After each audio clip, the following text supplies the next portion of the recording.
قلبي دوما يغمرني من فيض ضياء آيات المولى تدفعني نحو العليا.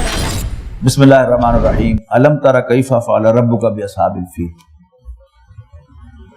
جس سال یہ واقعہ پیش آیا تھا، یمن کا بادشاہ ابرہہ ہاتھیوں کا لشکر لے کے آیا تھا اپنے خیال میں خانہ کعبہ گھمانے کے لیے، لیکن راستے ہی میں اللہ تعالیٰ نے چھوٹے چھوٹے پرندے بھیجے. ان کی چونچوں اور پنجوں میں چھوٹی چھوٹی کینکریاں تھیں، وہ میزائلز کی طرح. جو ہاتھی پر آدمی سوار تھا اس کے سر میں لگیں اور اس کے جسم میں سے ہوتی ہوئی ہاتھی کے اندر سے ہوتی ہوئی گزری اور سب ڈھیر ہو گئے. اسی سال رسول اللہ صلی اللہ علیہ وسلم کی پیدائش ہوئی. بعض لوگوں کا خیال ہے کہ اسی دن پیدائش ہوئی. الم تر کیف فعل ربک باصحاب الفیل. کیا تم نے نہیں دیکھا کہ تیرے رب نے ہاتھی والوں کے ساتھ کیا سلوک کیا؟ الم یجعل کیدہم فی تضلیل. کیا اللہ تعالیٰ نے ان کی تدبیر کو غلط نہیں کر دیا؟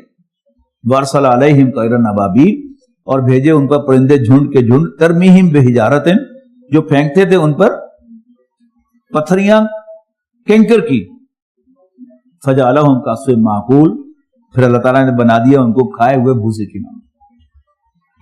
اب یہ کھایا ہوا بھوسا جو ہے یعنی فریش بھوسا اور کھایا ہوا بھوسا، جس نے وہ گائے بھینس پال کے دیکھی ہے یہ وہی اپریشیٹ کر سکتا ہے.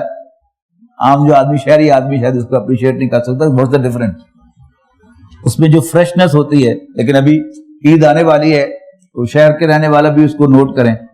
کیا فریش جو ہے وہ پٹھے لا کے ڈالیں گے بکرے کے سامنے، گائے کے سامنے، تو وہ اٹھے ہوئے ہوتے ہیں. اور جب گائے بکری جو ہے اس کو کھا لیتی ہے تو باقی جو ہے وہ دبے ہوئے ہوتے ہیں، بالکل بجھ جاتے ہیں جیسے.